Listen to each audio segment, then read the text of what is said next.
Hi, Jaime here.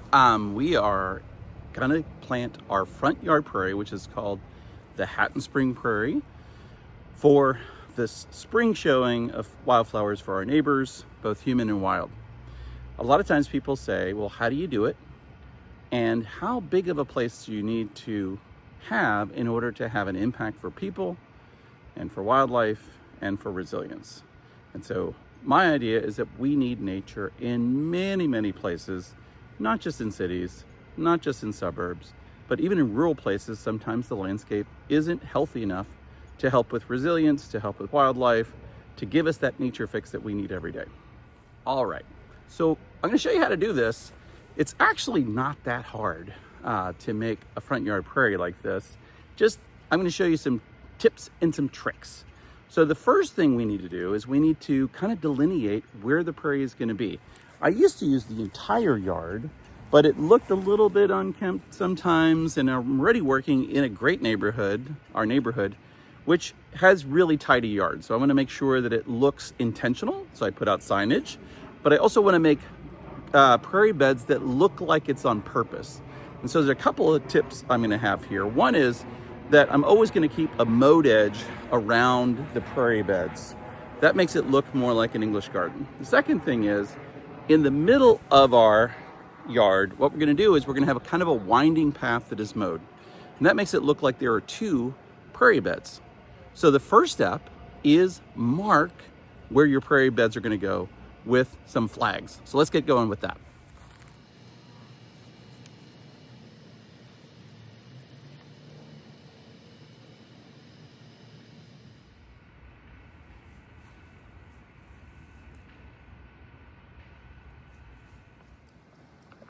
Okay, as you can see, I've delineated the two big beds in my front yard while leaving a pathway that will serve as a break in the planting in the middle of our yard. Okay, the next step is that I typically would have mowed this yard down to just about nothing, very tightly mowed back here.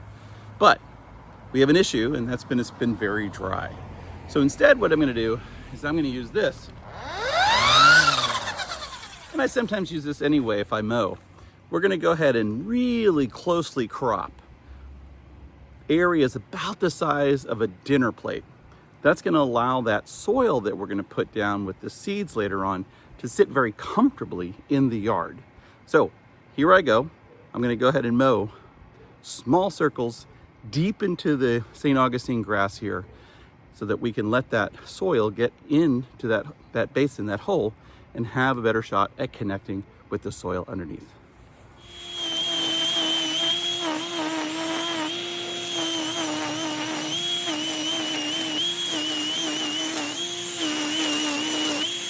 Okay, I have now cut holes into our lawn. These divots, they're about the size of a dinner plate, and they're exposing some of the soil, as you can see. And I imagine for somebody who loves lawns and the purity of a lawn, this probably looks like a nightmare.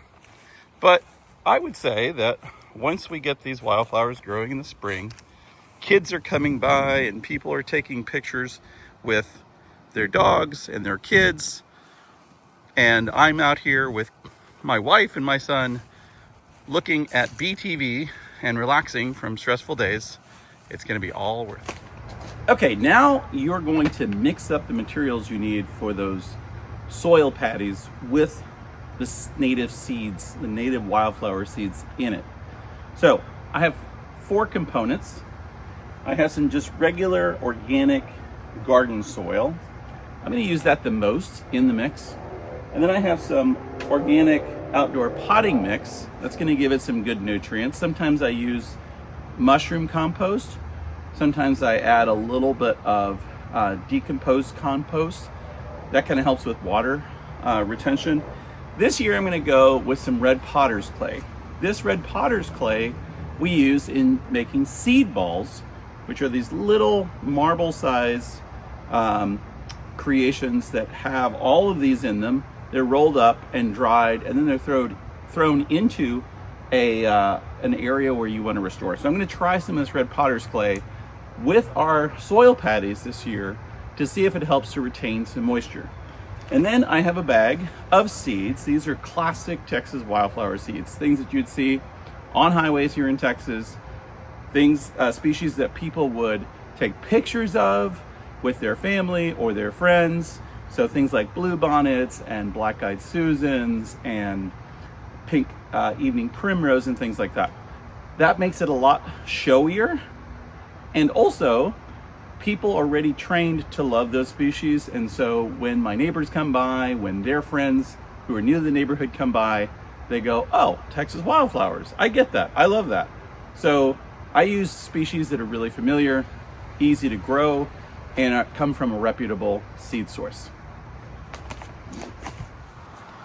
Okay, I've already put the garden soil and the potting mix in here, filled about half of this wheelbarrow. Now, I'm gonna put in the red potter's clay. The red potter's clay just goes in the air very quickly and it can get up your nostrils. So I'm gonna use a little mask.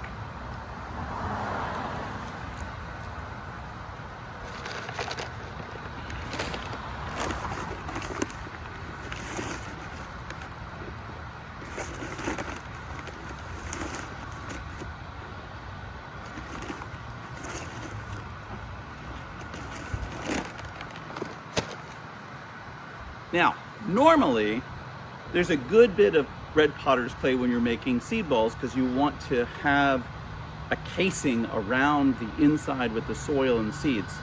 I'm not adding that much in here because this soil, this garden soil, has a lot of organic material. It's probably going to hold on to a lot of water. I'm just hoping it binds it together just a bit.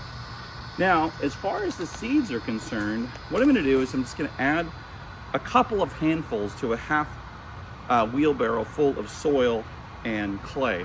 You don't need a lot. If you put too many, there's going to be a lot of competition between the species. So it's a little bit of a try it out 1 year, learn a little bit, and it's kind of like cooking.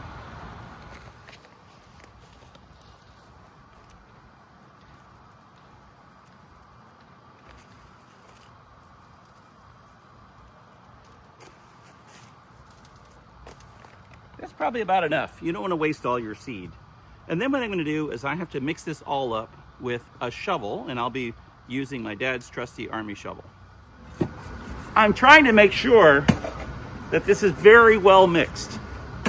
If you have too many pockets of one element or another, then it's going to not mix as well. So I'll just do a lot of the mixing at first with a shovel, and then I'll really get in there with my hands because sometimes there are lots of clots and you want to get those clots out as much as possible so that it really is pretty homogeneous throughout in terms of all the little bits and pieces. I can't see any concentrations of any of the one elements very easily. Once you do this and you mix it all up, you should still be able to see some seeds on top of the material. If you kind of lay it flat, kind of spread it out, you should see. Okay, now the second to last piece. We have to put this soil and seed mixture into each of the divots. Now I tend to put those divots, if you measured from the center of one to the center of the other, probably about 2.5 feet apart. Now, Houston is a very subtropical place.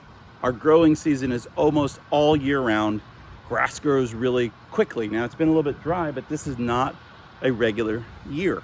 So if you live in drier conditions or wetter conditions, you may have to adjust the size of each divot, but also the spacing of each divot.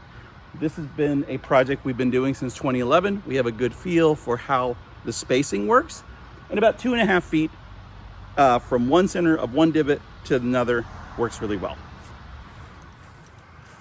All right, and I'm just using a small shovel to fill in each divot. Like that.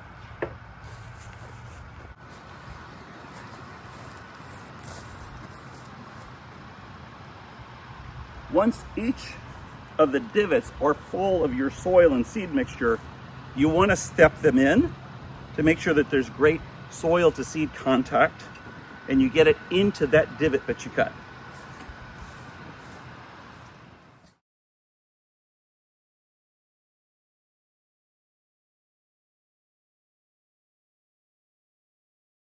Okay, here's the yard.